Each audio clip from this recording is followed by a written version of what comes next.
Venezuela से आज सुबह एक खबर आती है। A large number would be released in a gesture of appeasement. A large number of prisoners would be freed. और वो खबर दुनिया भर के न्यूज रूम का ध्यान अपनी तरफ खींच लेती है।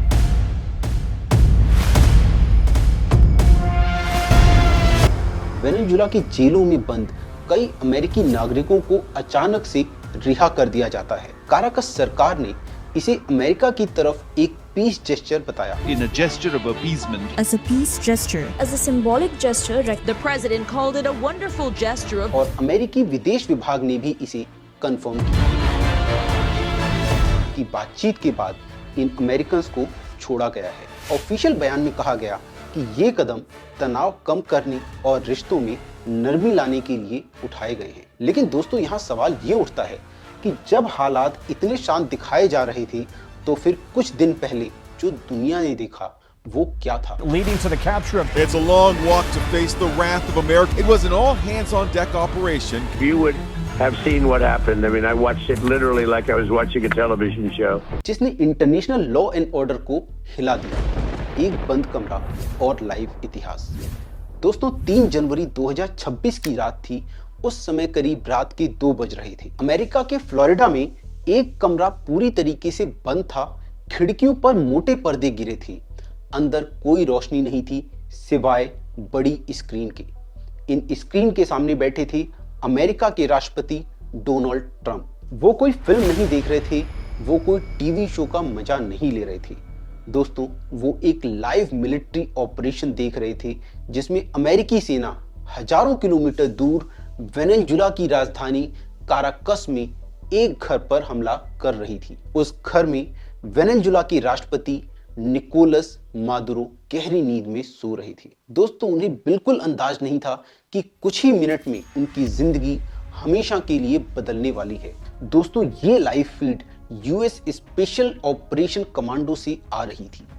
हर सोल्जर के हेलमेट के कैमरे से सीधा व्हाइट हाउस तक एक ऐसा हमला जिसकी आहट भी नहीं मिली। दोस्तों, कुछ मिनट पहले अमेरिकी हेलीकॉप्टर समुद्र के ऊपर बेहद नीचे उड़ रही थी।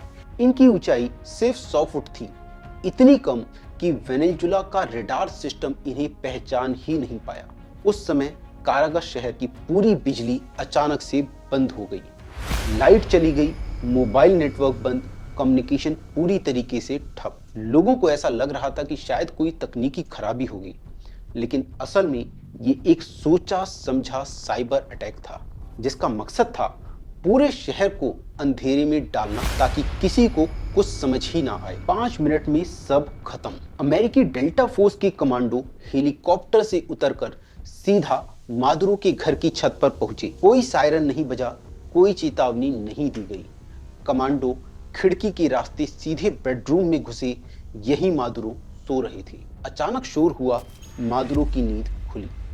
उन्होंने तुरंत अपने स्टील से बने सेफ रूम की तरफ भागने की कोशिश की, लेकिन सेफ रूम का दरवाजा पूरी तरीके से बंद होता उससे पहले अमेरिकी सैनिक वहां पहुंच गए। दोस्तों, सिर्फ 5 मिनट के अंदर एक देश का राष्ट्रपति अमेरिकी सेना के कब्जे में था। यही 5 मिनट इस पूरी ऑपरेशन की सबसे बड़ी अहम खड़ी बनते हैं। कुछ घंटे में डोनाल्ड ट्रंप मीडिया के सामने आए। Okay, thank you very much. This is big stuff. The United States conducted an extraordinary military operation in the capital of Venezuela. उन्होंने कहा, मुझे ऐसा लग रहा था जैसे मैं कोई टीवी शो देख रहा हूँ। You would have seen what happened. I mean, I watched it literally like I was watching a television show. लेकिन सच्चाई ये थी, ये कोई टीवी शो नहीं था।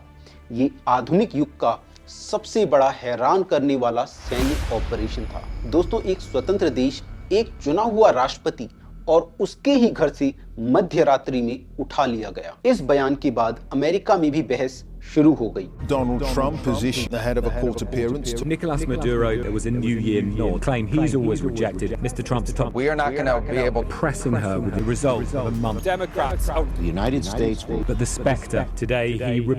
लेकिन ट्रंप प्रशासन ने ऑपरेशन को पूरी तरीके से सही ठहराया।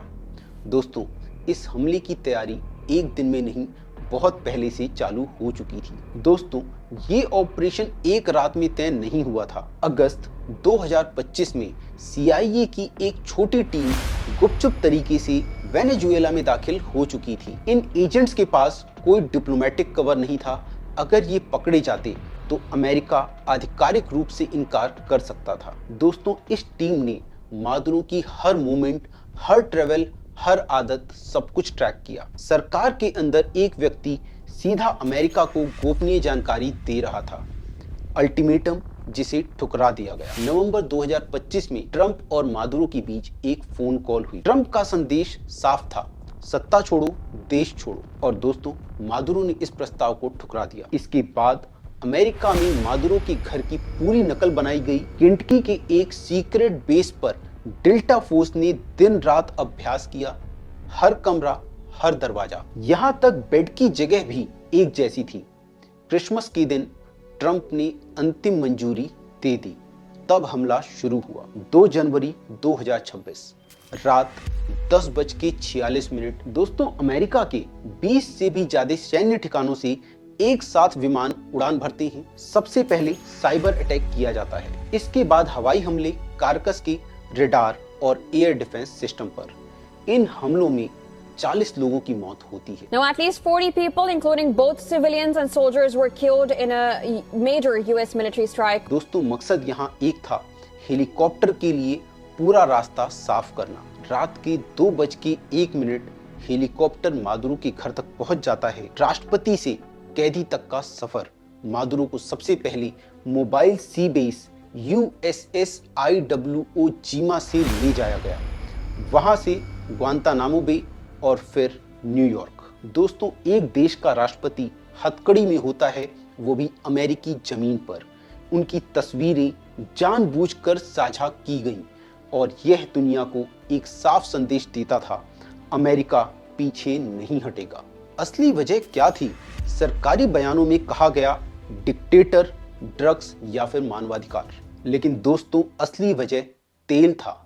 वेनेजुएला के पास 303 बिलियन बैरल तेल है, जो कि दुनिया में सबसे ज्यादा है, इवन सऊदी अरब से भी ज्यादा। अमेरिकी रिफाइनरी हैवी क्रूड पर निर्भर करता है। अब यही तेल ज्यादातर चीन खरीद रहा था और यही बात अमेरिका को सबसे ज्यादा चुभ रही थी। ड्रग्स का आरोप क्यों कमजोर पड़ता है? दोस्तों, हकीकत ये है कि वेनेजुएला कोई ड्रग प्रोड्यूसर नहीं है। ज्यादातर कोकीन यूरोप जाता है, अमेरिका नहीं जाता। अमेरिका में होने वाली मौत फेंटानिल से होती है, जो कि मैक्सिको से आता है, वेनेजुएला से नहीं। तो फिर सवाल वही है, निशाने पर वेनेजुएला ही क्यों? दोस्तों, अमेरिकी संविधान के मुताबिक किसी भी सैन्य कार्रवाई के लिए कांग्रेस से मंजूरी जरूरी होती है, लेकिन यहाँ कोई मंजूरी नहीं ली गई। दोस्तों, संयुक्त राष्ट्र का कानून सीधे तौर पर टूटा, लेकिन अमेरिका खुद सिक्योरिटी काउंसिल का सदस्य है और उसके पास वीटो पावर है, इसलिए उस पर कोई कार्रवाई नहीं होती। दुनिया की प्रतिक्रिया, संयुक्त राष्ट्र, चीन, रूस, यूरोप, कई देशों ने इस हमले की निंदा की। इसे नया उपनिवेशवाद बताया, जहां ताकतवर देश कमजोर देश पर अपनी मर्जी चलाते हैं। दोस्तों, अगर यही चलन बना तो दुनिया फिर से युद्ध की तरफ आगे बढ़ेगी। आखिरी सवाल, मादुरो अच्छे नेता थे या नहीं, ये अलग बहस है, लेकिन एक स्वतंत्र देश के राष्ट्रपति को रात के अंधेरे में बिना किसी अंतर्राष्ट्रीय प्रक्रिया के उठा लेना सिर्फ संसाधनों के लिए, ये न्याय नहीं है। दोस्तों, ये ताकत का दुरुपयोग है और यही आज की दुनिया का सबसे बड़ा और सबसे खतरनाक सच। धन्यवाद।